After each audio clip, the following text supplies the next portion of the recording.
UP में जब चुनाव आते हैं तभी राजनीतिक दलों को समाजवादी नेता आजम खान की याद आती है। नहीं तो राजनीतिक दल इस समाजवादी नेता को भुला ही देते हैं।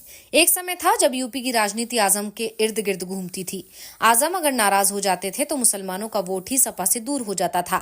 मुलायम सिंह इस बात को समझते थे, इसलिए आजम को हमेशा अपने साथ रखते थे। आजम ने जब सपा छोड़ी भी मुलायम ने उनके खिलाफ कभी भी एक शब्द नहीं बोला था। लेकिन अब आजम को किनारे लगा दिया गया है, अपनों ने ही मुंह मोड़ लिया है। आजम खान इस समय जेल में है। यूपी की सीतापुर जेल में उन्हें रखा गया है। उत्तर प्रदेश की नगीना लोकसभा सीट से सांसद चंद्रशेखर आजाद ने सपा के कद्दावर नेता से इसी जेल में मुलाकात की। आजम खान से मुलाकात करने के बाद आजाद समाज पार्टी कांशीराम के मुखिया व सांसद चंद्रशेखर आजाद ने बीजेपी सरकार पर जोरदार हमला बोल दिया। चंद्रशेखर ने कहा, मेरा आजम खान से बहुत करीबी और पारिवारिक रिश्ता है। उनको छोटे छोटे मामलों में बड़ी सजा सुनाई गई है। आजम खान को जिस जज ने निर्दोष साबित किया उसका शाम तक ट्रांसफर हो गया।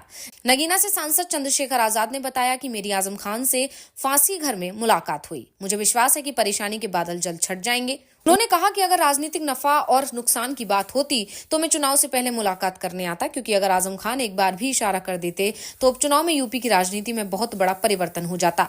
नगीना सांसद ने बताया कि जब मेरे ऊपर गोली चली थी तो आजम खान अपने पूरे परिवार समेत मुझसे मिलने आए थे। समय समय पर अपनी पार्टी में उन्होंने मेरे लिए लड़ाई लड़ी है। उन्होंने कहा कि आजम के खिलाफ किस तरह के केस दर्ज किए गए हैं। मुर्गी चोरी, भैंस चोरी के मुकदमे आजम के खिलाफ चल रहे हैं। योगी सरकार चाहती है कि आजम खान की जान जेल की चारदीवारी के अंदर ही चली जाए, इसलिए आजम खान एक केस में बरी होते हैं तो 4 केस उनके खिलाफ लगा दिए जाते हैं। नगीना सांसद ने कहा कि आजम खान से सीतापुर जेल में मेरी करीब 1 घंटे मुलाकात हुई। इस दौरान कई मुद्दों पर चर्चा हुई। चंद्रशेखर ने कहा कि लोकसभा चुनाव के बाद भी मैंने 2 बार आजम खान से मुलाकात की कोशिश की थी, लेकिन आजम की तबीयत खराब होने के चलते उनसे मुलाकात नहीं हो पाई। आजम को मिली सजा पर गुस्सा जाहिर करते हैं चंद्रशेखर ने कहा कि आजम खान को बकरी चोरी कराने के मामले में 10 साल की सजा हुई है। जिस तरह से लोकतंत्र को दबाया जा रहा है और संवैधानिक संस्थाओं को कुचला जा रहा है, वो किसी से छिपा नहीं है। आजम की स्थिति को लेकर चंद्रशेखर ने कहा कि समाजवादी दिग्गज की तबीयत अभी भी ठीक नहीं है।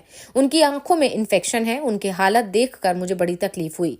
उन्होंने भाजपा सरकार से अपील करते हुए कहा कि राजनीति में वैचारिक मतभेद हो सकता है, लेकिन बीते काफी समय से देखा गया है कि सरकारी मशीनरी का दुरुपयोग करके राजनीतिक विरोधियों को सत्ता से हटाने का काम हुआ है। ये दुरुपयोग ठीक नहीं है। ये पीढ़ी दर पीढ़ी चलता रहेगा और आने वाली पीढ़ी को इसका खामियाजा भुगतना पड़ सकता है। अगर आज आप अन्याय करेंगे तो कल दूसरा व्यक्ति भी ताकत मिलने पर अन्याय करेगा। चंद्रशेखर ने कहा कि आजम खान से उनसे कहा कि हम बदले में नहीं बल्कि बदलाव में भरोसा रखते हैं। यूपी में हुए उपचुनावों पर टिप्पणी करते हुए चंद्रशेखर ने कहा कि जिस तनाव और हिंसा में चुनाव हुआ है, शायद ही इस तरह से चुनाव पहले कभी हुआ हो। अगर बीजेपी को कम सीटें मिली तो शायद केंद्र सरकार सीएम योगी को ना छोड़े। इसलिए सीएम योगी ने पूरी एड़ी चोटी का जोर लगा दिया था और इसके लिए हर सीट पर जहां बीजेपी की स्थिति कमजोर थी वहां जमकर हिंसा कराई।